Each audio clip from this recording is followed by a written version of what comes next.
From the rising of the sun to its going down, the Lord's name is to be praised. Let us open our hearts to his presence and listen for his voice in the stillness of this evening hour. Our evening sacrifice, the desire of ages, chapter 10, the voice in the wilderness, October 2nd.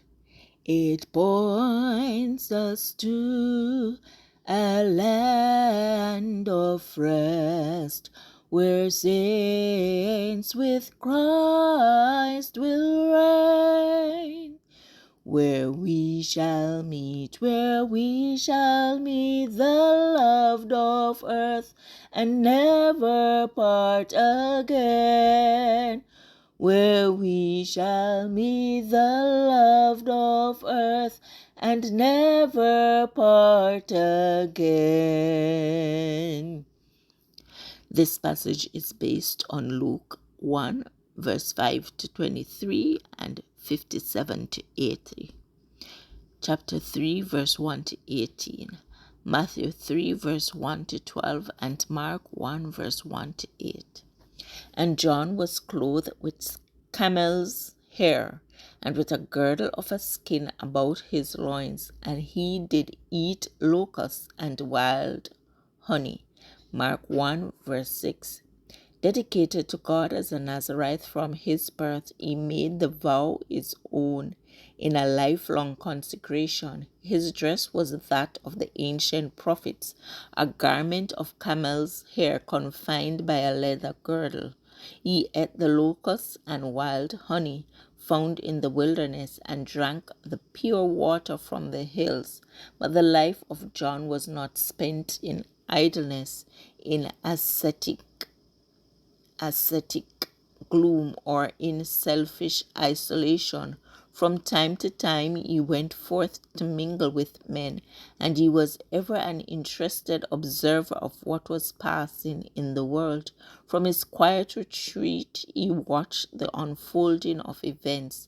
With vision illuminated by the divine spirit, he studied the characters of men, that he might understand how to reach their hearts with the message of heaven. The burden of his mission was upon him.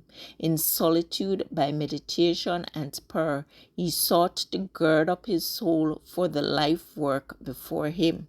Although in the wilderness he was not exempt from temptation, so far as possible he closed every avenue by which Satan could enter, yet he was still assailed by the tempter. But his spiritual perceptions were clear.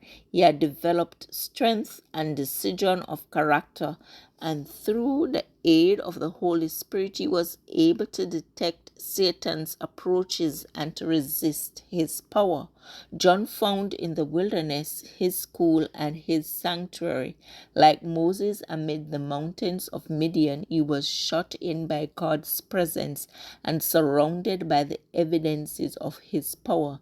It was not his lot to dwell, as did Israel's great leader, amid the solemn majesty of the mountain solitudes, but before him were the heights of Moab beyond Jordan, speaking of him who had set fast the mountains and girded them with strength.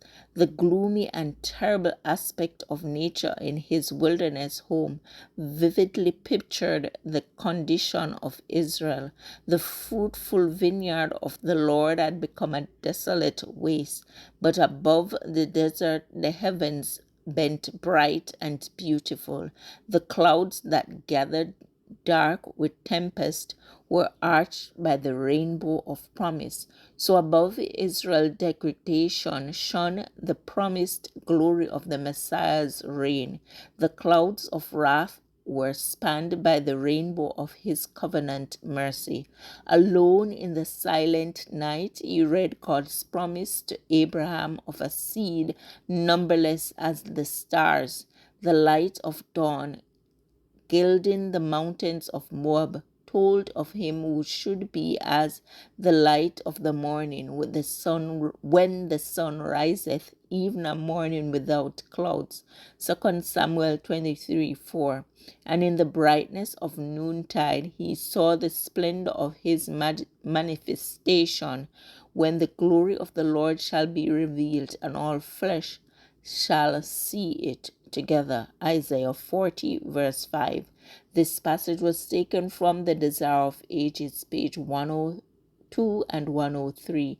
Pacific Press Publishing Association, copyright 2005, or Evening Sacrifice, October 2. I encourage you to connect with God and receive strength to overcome obstacles each day.